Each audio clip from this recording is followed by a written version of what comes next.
테슬라 소식입니다. 1. 모터쇼서 기습 시위한 인물에게 9억 명예훼손 고소. 테슬라가 중국 상하이 모터쇼 이벤트 현장에서 테슬라 차량에 올라 기습 시위를 펼친 중국인장 모 씨에게 명예훼손 혐의로 500만 위안 한화 약 9억 원에 이르는 소송을 제기했다. 테슬라 측은 장 씨의 공식 사과 또한 요구했다. 1일 카버즈 모터온닷컴 등 외신에 따르면 지난 4월 상하이 모터쇼 언론 공개 현장에는 차량의 브레이크 결함을 주장하며 테슬라 차주장 모 씨가 전시 차량 지붕에 올라 기습 시위를 펼치는 상황이 펼쳐졌다.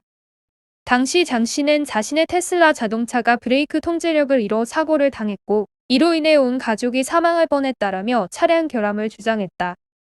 현지 언론에 따르면 장 씨는 지난 2월 모델 3 차량을 타고 주행 중 브레이크가 제대로 작동하지 않아 2대의 차량과 충돌하고 가드레일을 들이받은 후 멈추는 사고를 경험한 것으로 전해졌다.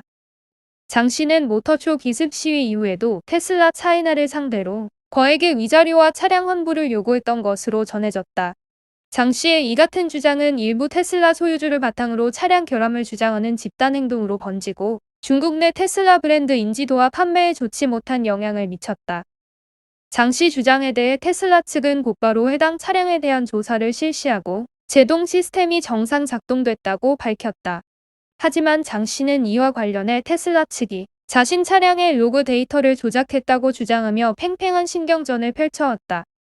이와 관련 테슬라 측은 자사 차량의 경우 암호화된 시스템을 사용해 로그 데이터를 저장하고 있기에 이를 변경, 삭제와 같은 조작 행위는 불가능하다고 밝혔다. 또 장 씨 차량의 경우 사고 당시 시속 60km 도로에서 118km로 달리며 과속을 했다고 주장했다. 테슬라 측은 최근 해당 이슈와 관련해 장 씨의 주장이 허위이고 이러한 사례가 반복되지 않도록 본보기로 삼고자 한다며 이번 소송에 대한 취지를 밝혔다. 애플 소식입니다. 1. 애플워치 7 이번 달 중순 출시 전망. IT 매체 맥루머스가 30일 유명 IT 팁스터 존 프로서를 인용해 애플의 차기 스마트워치 애플워치 7이 빠르면 다음 주 사전 예약을 시작해 10월 중순 출시될 것이라고 보도했다. 존 프로서는 애플워치 7 출시 일정에 대해 잘 알고 있는 소식통을 인용해 이같이 전망했다.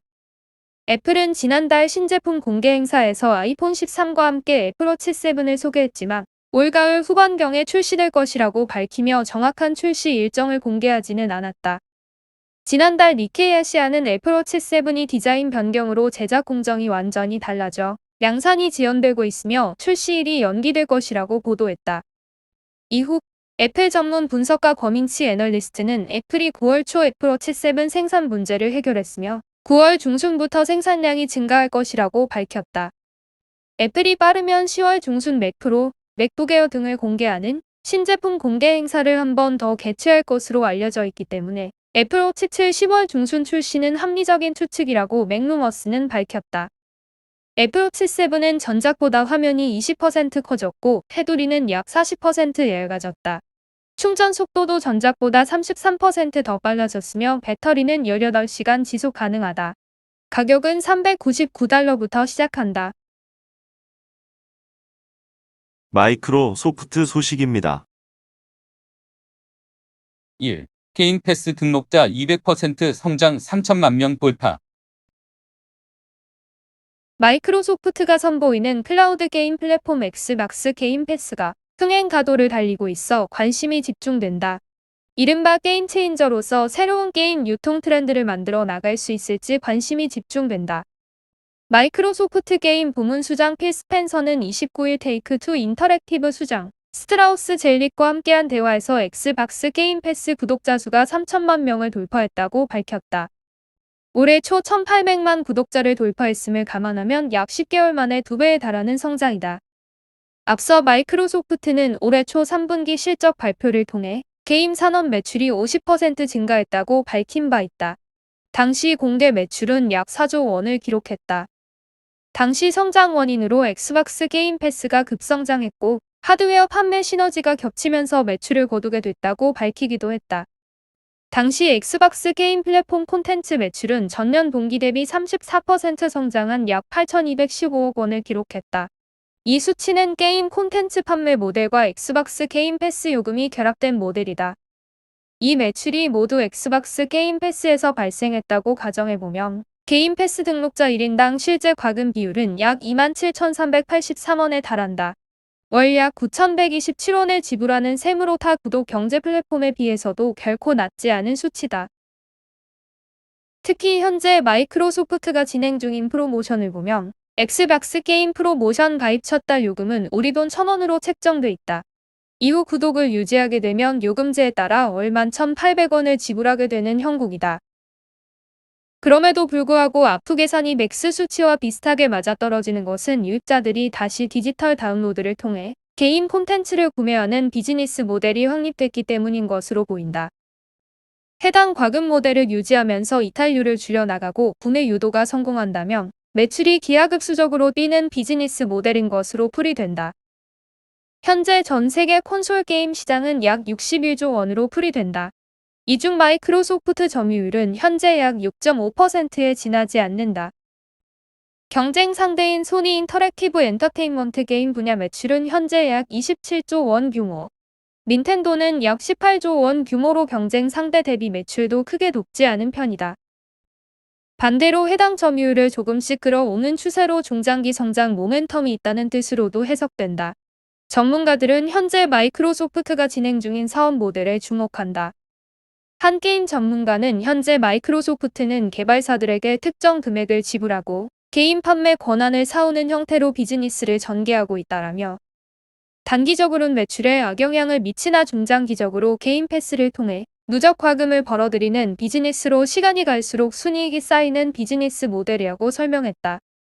이 전문가는 기존 게임 판매 모델이 약 3개월에서 6개월 동안 게임을 판매한 뒤에 할인 프로모션 등을 가동하는 방식으로 약 1년 동안 게임 판매 비즈니스를 한다면 마이크로소프트 모델은 그보다 수명이 긴 비즈니스 모델로 니치 마켓을 파고들 수 있는 비즈니스 모델이라며 2에서 3년 뒤에 본격적으로 순이익에서 차이가 나기 시작하면서 새로운 비즈니스 모델로 각광받게 될 것이라고 전망했다. 아마존 소식입니다.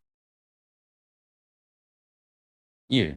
뉴월드 공개. 글로벌 게임 시장까지 도전장. 30일 CNBC에 따르면 출시 첫날인 지난 화요일 뉴월드에는 70만 명이 몰렸다. 목요일 오전에도 45만 명이 몰렸고 게임에 들어가기 위해 대기하는 참가자도 1만 명이 넘는다고 CNBC는 전했다. 뉴월드는 온라인에서 참가자들이 북미 대륙을 탐험하고 가상 식민지로 만드는 게임이다. CNBC는 뉴월드가 월드 오브 크래프트, 포트나이트, 플레이어 언노운스 배틀그라운드 등과 같은 게임들과 어깨를 나란히 할 것이라고 전망했다. 아마존 매출 증가에도 긍정적일 것으로 예상된다. 먼저 뉴월드는 이를 통해 아마존 프라임에 가입하게 하기보다는 그 자체로 매출을 올릴 수 있다. 뉴월드 가격은 39.99달러다. 또 아마존의 스트리밍 비디오 서비스인 트위치에 뉴월드가 등장했을 때 디지털 광고뿐 아니라 더 많은 관심과 매출을 올릴 수 있을 것이라고 CNBC는 분석했다. 쿠팡 소식입니다. 1. 쿠팡 대표 국회로 플랫폼 기업 정조준. 문재인 정부 마지막 국정감사는 온라인 플랫폼과 대장동 의혹으로 요약된다. 카카오, 네이버 등 플랫폼 기업의 시장 독점 구조, 이에 따른 이용자 수수료 인상이 정책의 최대 쟁점으로 떠올랐기 때문이다.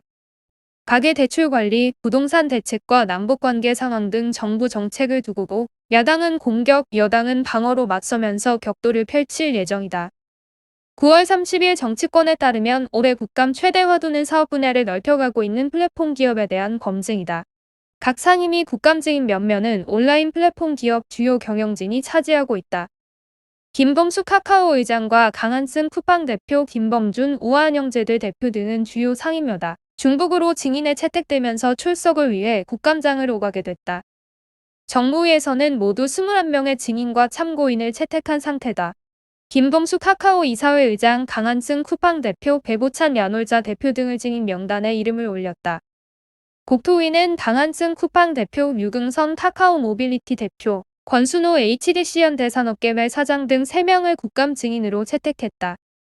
강 대표는 배달업계 종사자 처우개선, 유 대표는 여객운송, 플랫폼 사업 확장에 따른 택시 및 대리기사 업계와 갈등 해소 문제가 쟁점이다. 산자위도 김범수 카카오 의장과 한성숙 네이버 대표, 김범준 우한영제들 대표, 류금선 카카오 모빌리티 대표 등을 증인으로 불러 플랫폼 사업자를 두고 주요 상임위마다 중복으로 증인을 채택한 곳이 많다. 과방위에서도 김범준 대표가 증인으로 채택된 가운데 김경훈 구글코리아 대표는 과방위 복지위에서 각각 인앱결제, 유튜브 아동학대 방지 등으로 질문을 받는다. 금융권에선 그나마 올해 국감에선 금융지주 최고 경영자와 시중은행장이 증인에서 제외되면서 한숨 돌리고 있다.